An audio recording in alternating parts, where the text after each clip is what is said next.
그날 밤 주방 식탁 위엔 증거가 놓여 있었다. 아이들의 등록금, 통장, 사라진 금액, 그리고 호텔 영수증. 나는 말없이 앉아 있었고 유리는 그 맞은편에 서 있었다. 소연은 떨리는 손으로 파일을 넘겼고 민주는 그 모든 걸 지켜봤다.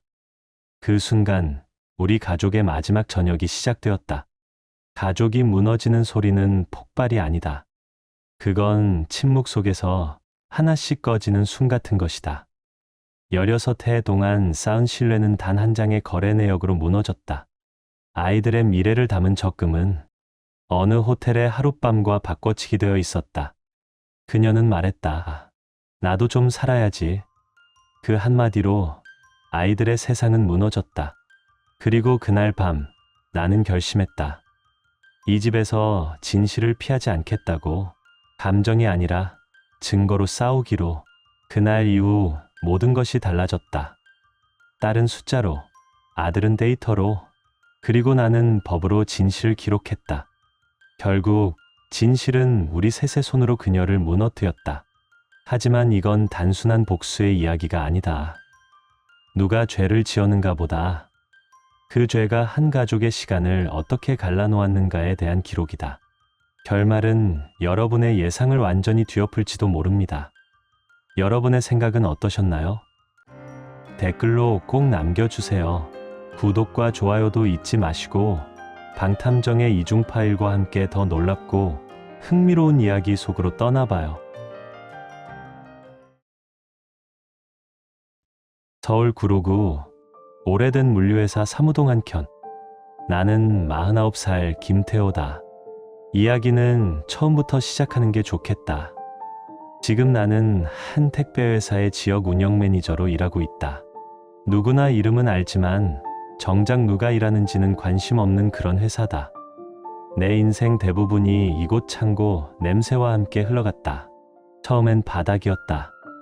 15해 전 나는 그저 박스를 나르는 일용직 노동자였다. 하루 종일 먼지와 땀에 절어 살았다. 야근이 있어도 휴일 근무가 떠도 나는 먼저 손을 들었다. 그렇게 버티고 배우며 한 칸씩 올라왔다. 이제야 겨우 책상 앞에 앉는 자리에 도착했다. 남들이 보면 그럴듯하다고 하겠지만 실상은 버텨온 세월이 만든 자리일 뿐이다. 아내 유리는 47, 우리는 25과 23의 나이에 결혼해 벌써 24해를 함께했다. 쌍둥이 아이 소연과 민준이는 이제 19, 대학 입시를 앞두고 있다. 그 애들이 태어난 게 엊그제 같은데 어느새 세월이 그렇게 흘렀다. 유린을 처음 본 건 물류센터 근처의 작은 카페였다. 그녀는 밝은 웃음을 가진 여자였다. 화려하지 않았지만 한마디로 사람의 긴장을 풀게 만드는 힘이 있었다. 나는 출근길마다 그 카페에 들렀다. 그리고 어느새 그 웃음이 내 하루의 시작이 되었다. 유리는 단순한 행복을 좋아했다. 주말엔 드라마를 몰아보고 친구들과 삼겹살을 구워 먹었다. 그런 평범함이 내겐 따뜻했다. 그래서 결혼을 결심했다. 쌍둥이가 태어난 건 그 다음 해였다. 처음 몇 년은 숨 쉴 틈이 없었다. 나는 창고에서 박스를 옮기며 잔업을 했다. 유리는 미용실에서 일했지만 아이 둘을 맡길 곳이 없어 결국 일을 그만뒀다. 우린 그렇게 역할을 나눴다. 나는 일했고 그녀는 집을 지켰다. 그게 우리가 합의한 삶이었다. 나는 거의 쉬지 않았다. 명절에도 자원근무, 주말에도 호출이 오면 바로 달려갔다. 그렇게 시간을 쌓고 경력을 쌓고 사람의 신뢰를 얻었다. 운영 코디네이터를 거쳐 지역 운영 매니저가 됐다. 그때는 정말 이제 숨 좀 쉬겠구나 싶었다. 조그만 집도 샀다. 방이 4칸이고 아이들이 자전거를 탈 수 있는 조용한 동네였다. 화려하지 않아도 마음이 놓였다. 유린도 만족해 보였다. 그녀는 아이들을 학교에 데려다주고 학부모회 활동을 했다. 여름이면 차를 몰고 근교로 여행을 다녔다.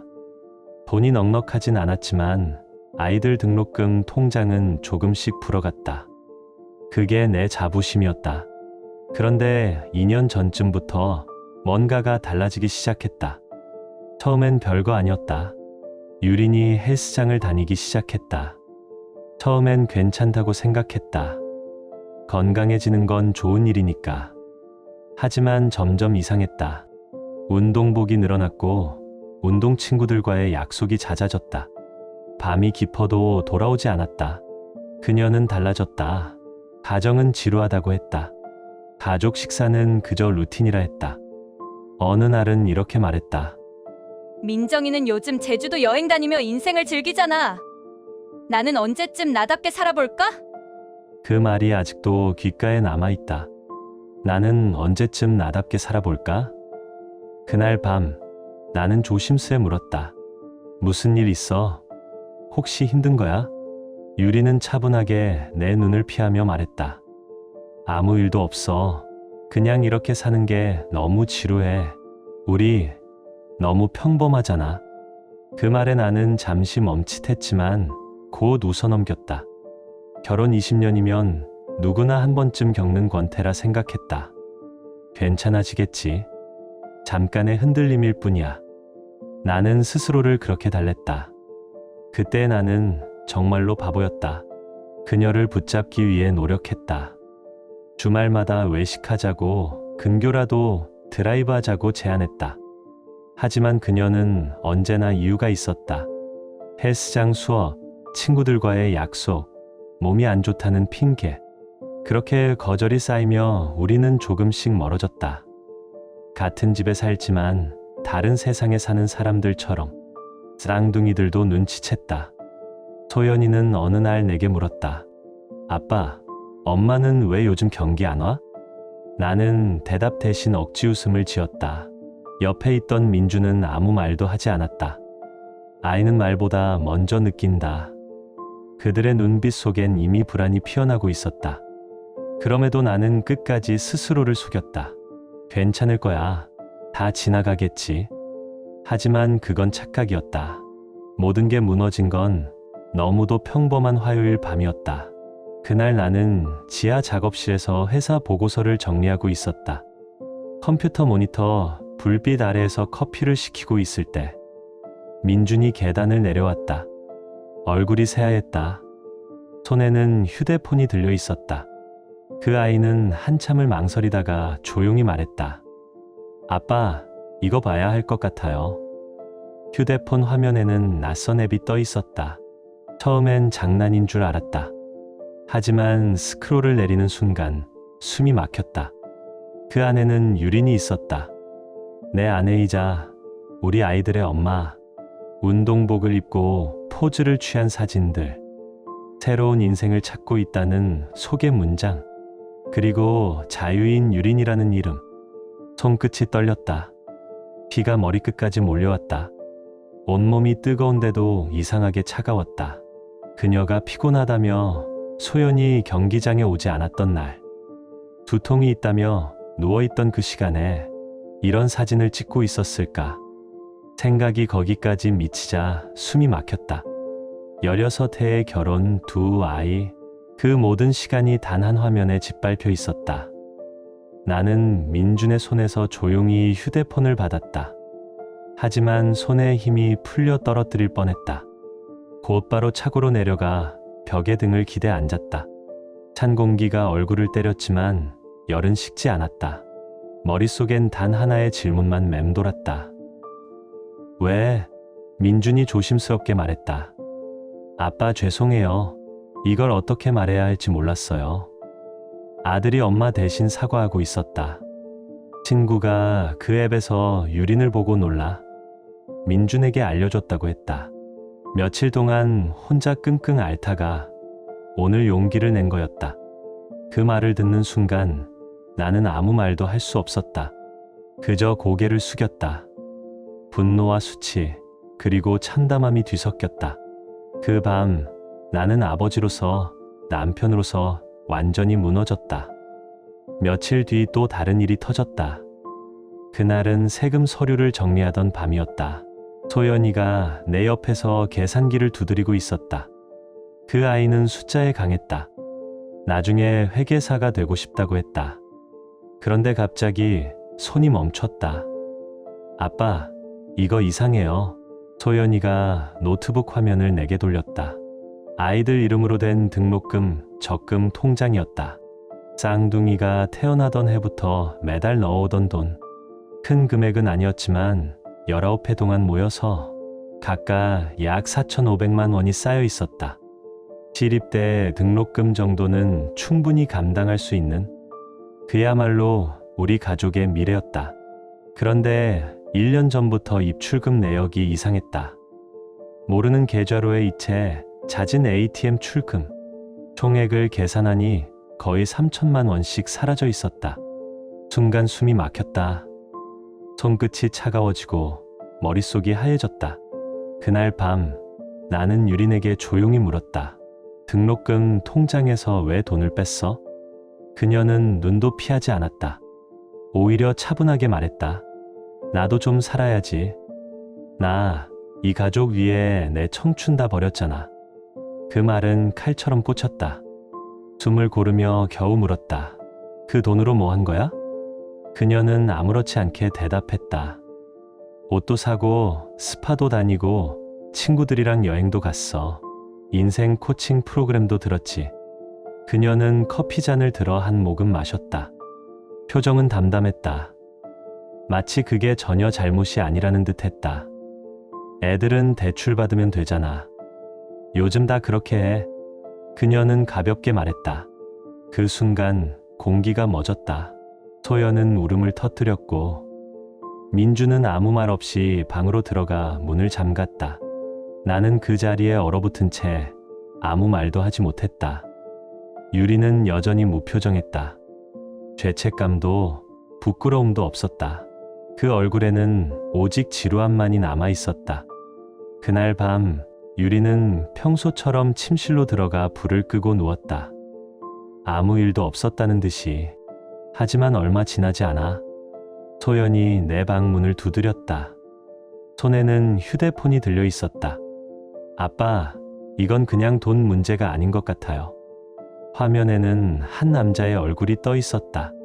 강재혁, 유린이 다니는 헬스장의 트레이너였다. 그의 SNS는 자기 과시로 가득했다. 거울 앞에서 근육을 자랑하는 사진, 고통 없이는 변화도 없다. 끝까지 버티는 자가 이긴다. 그런 문구들이 도배되어 있었다. 소연은 그 화면을 천천히 넘겼다. 손끝이 떨리고 있었다. 유린의 아이디로 남겨진 좋아요 표시가 빼곡했다. 사진마다, 댓글마다 그는 35살, 월세 원룸에 살며 리스 차량을 끌고 다니는 개인 트레이너였다.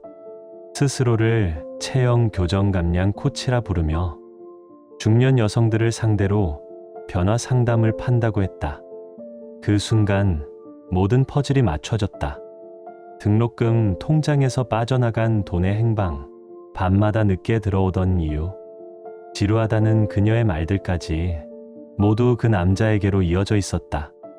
소연은 거의 속삭이듯 말했다. 엄마가 같이 운동하던 그 강사예요. 그 한마디로 모든 조각이 맞춰졌다. 유린의 헬스장, 여행, 인생 코칭, 그 모든 건 결국 한 남자에게로 이어져 있었다. 소연은 마치 수사관 같았다.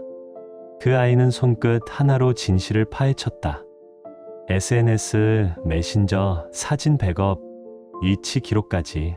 그날 밤 소연이 가져온 건 단순한 의심이 아니라 모든 걸 뒤집을 결정적인 증거였다.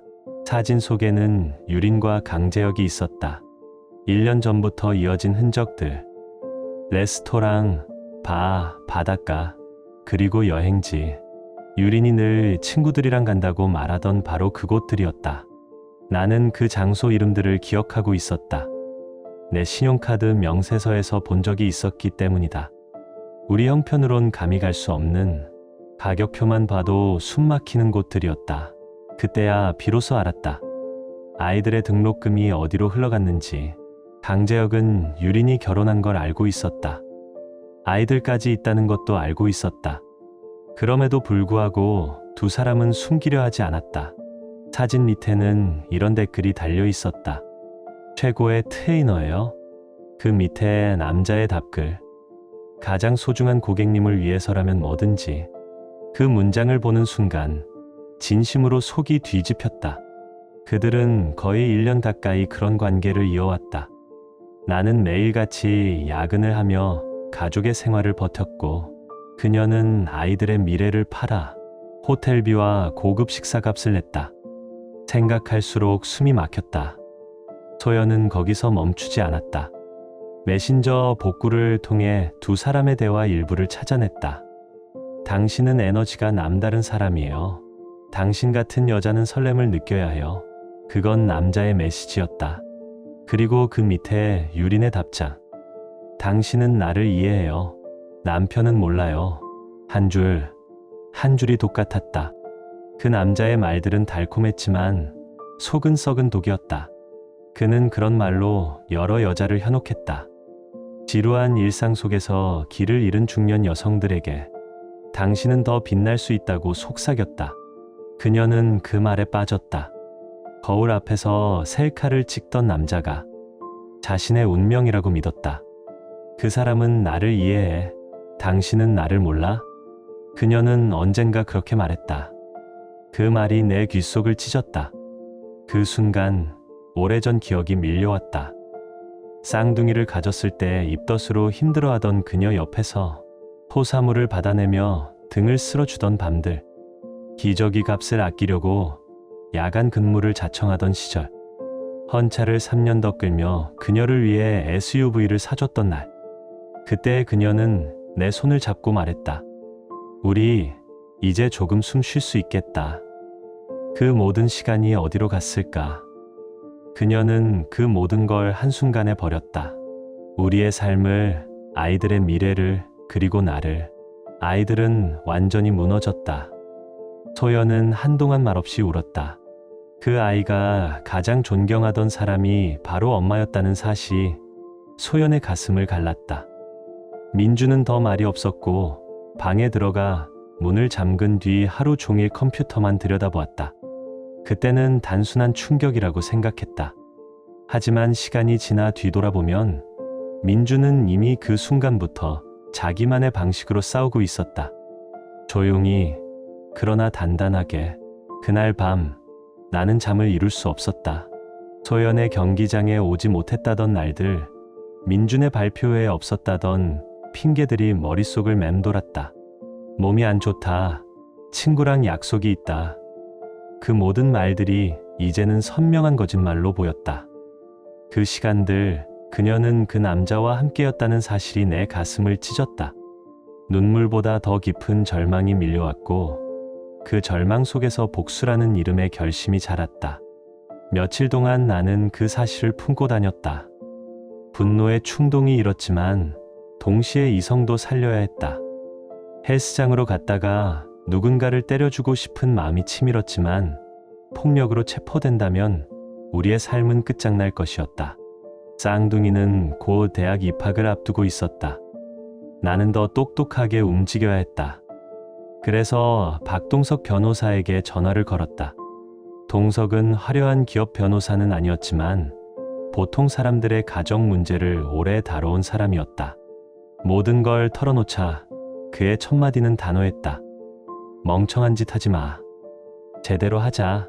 그 말에 나는 냉정을 되찾았다. 동석과 상의한 뒤 우리는 계획을 세웠다. 그는 먼저 증거를 모으라고 했다. 대면하기 전 법정에서 통할 수 있도록 모든 것을 문서화하고 원본을 확보하라는 것이었다.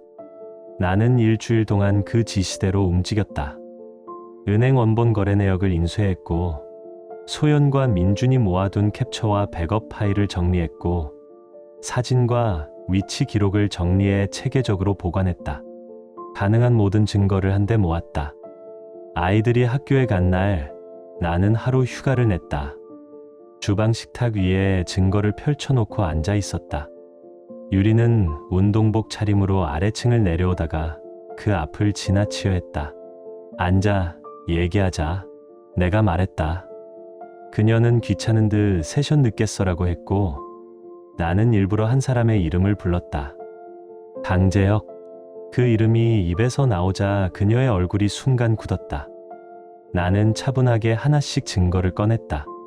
소개팅 앱 프로필, 은행 거래 내역, 소연이 찾은 사진들, 민준이 복구한 메시지들.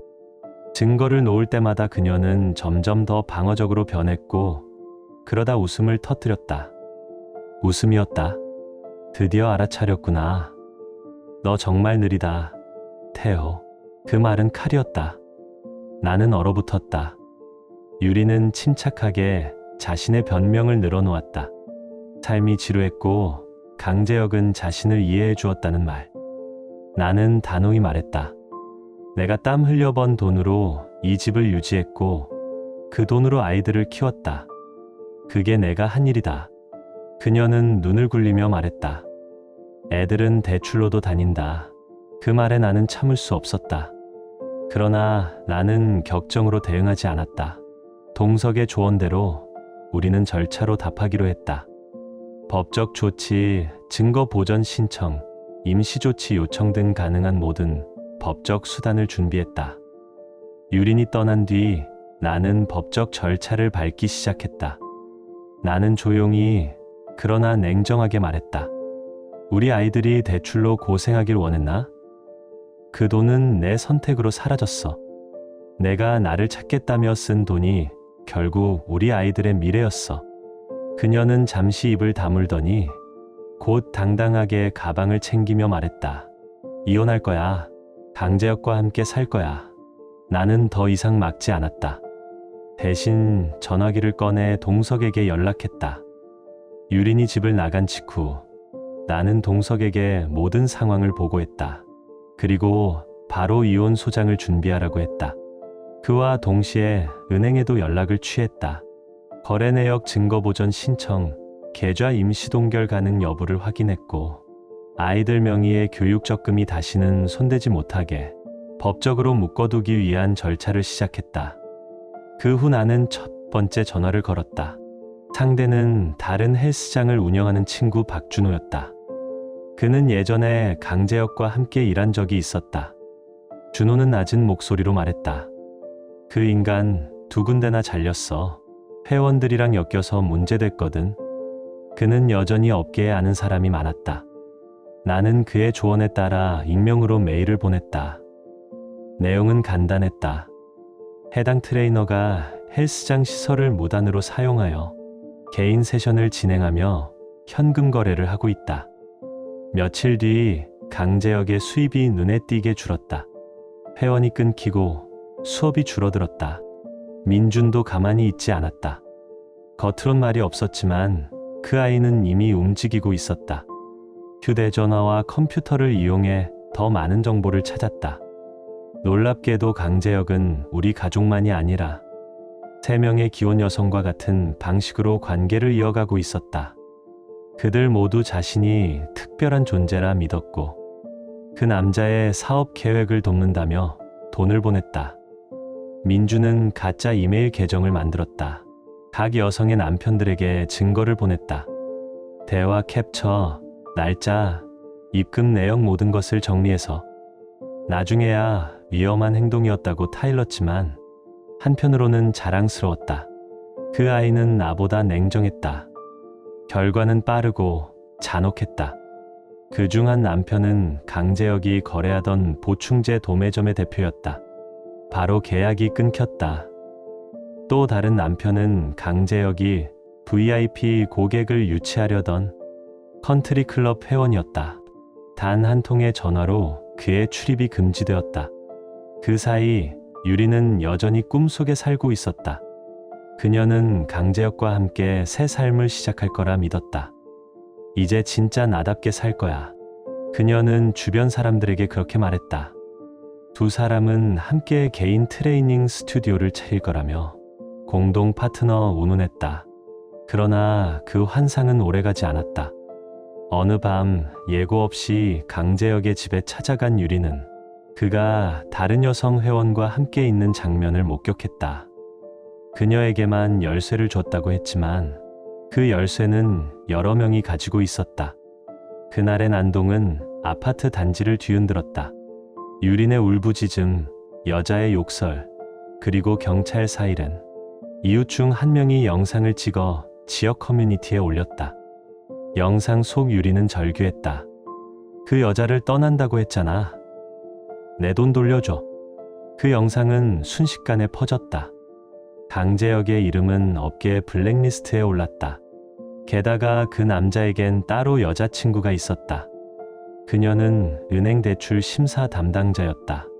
영상이 공개된 뒤 그 여자는 차갑게 말했다고 한다.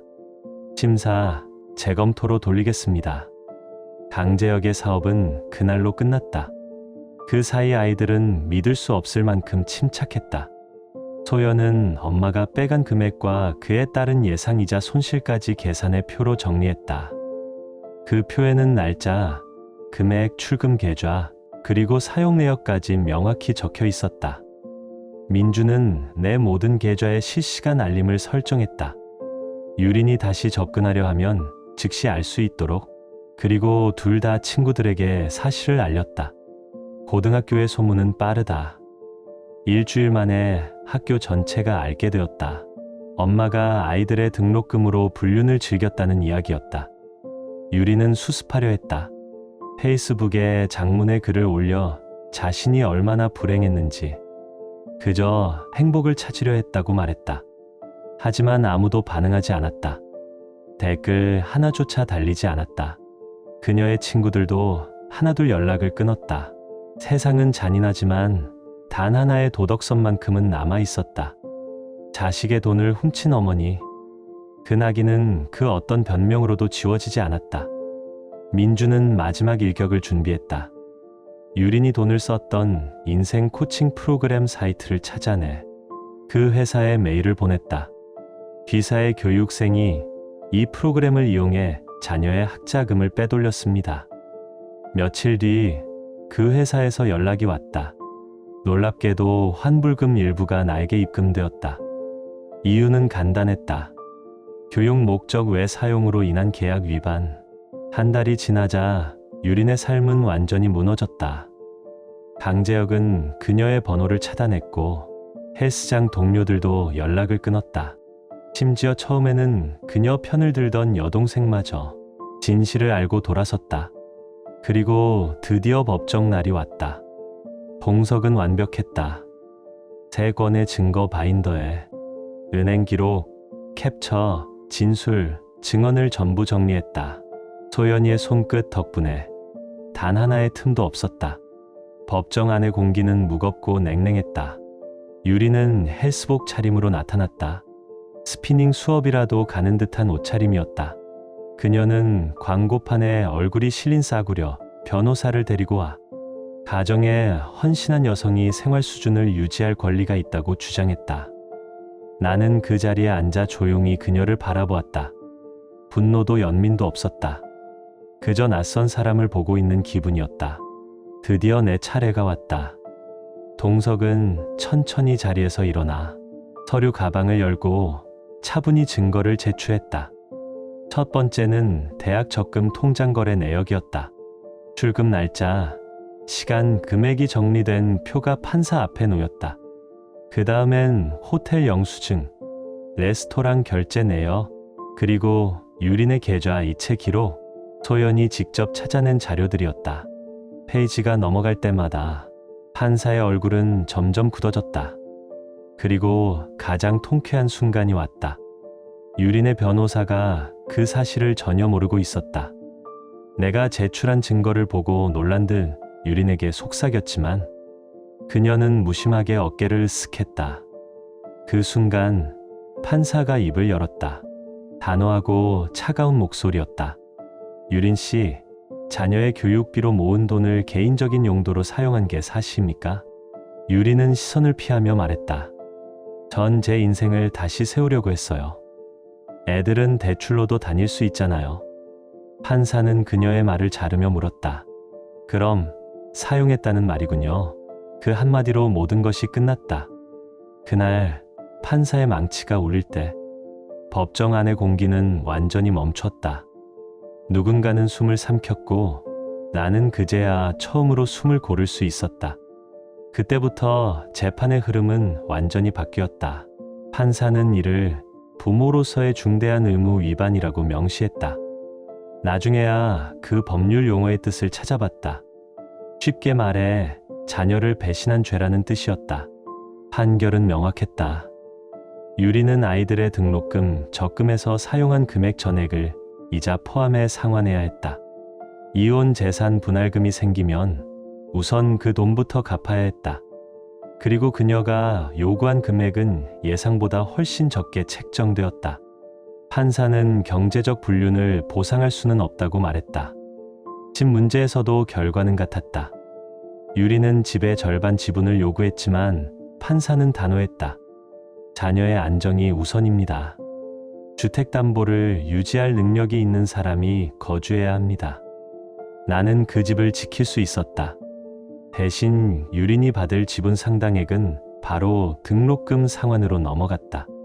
그녀의 변호사는 위자료와 생활비를 요구했지만 동석은 조용히 반격했다. 지난 1년간 호텔과 레스토랑에서 사용한 금액이 그녀가 일했을 때 벌 수 있는 연봉을 초과했습니다. 판사는 서류를 확인하더니 말했다. 그럼 다시 일하시죠. 아이들은 법정에 나오지 않았다. 동석이 배려했다. 대신 판사는 아이들이 쓴 편지를 읽었다. 소연은 미래에 대한 믿음을 잃은 심정을 적었다. 엄마가 제 꿈을 직접 지워버린 것 같아요. 민주는 단 한 줄을 썼다. 엄마를 더는 믿을 수 없습니다. 그 두 문장이 법정 안의 공기를 갈랐다. 판사는 고개를 끄덕이며 말했다. 일시적인 쾌락으로 자녀와의 관계를 영구히 파괴한 행위입니다. 냉정하지만 정확한 판단이었다. 재판이 끝난 뒤 유리는 아이들에게 다가가려 했다. 소연은 고개를 저으며 걸어 나갔다. 민주는 잠시 그녀를 바라보다가 입을 열었다. 그 사람이 그럴 만했어요? 그 말 한마디로 모든 게 끝났다. 유리는 도심 외곽의 원룸으로 이사했다. 미용실에 다시 취직했지만 예전 고객들은 돌아오지 않았다. 사건이 퍼진 뒤 사람들은 조용히 그녀를 피했다.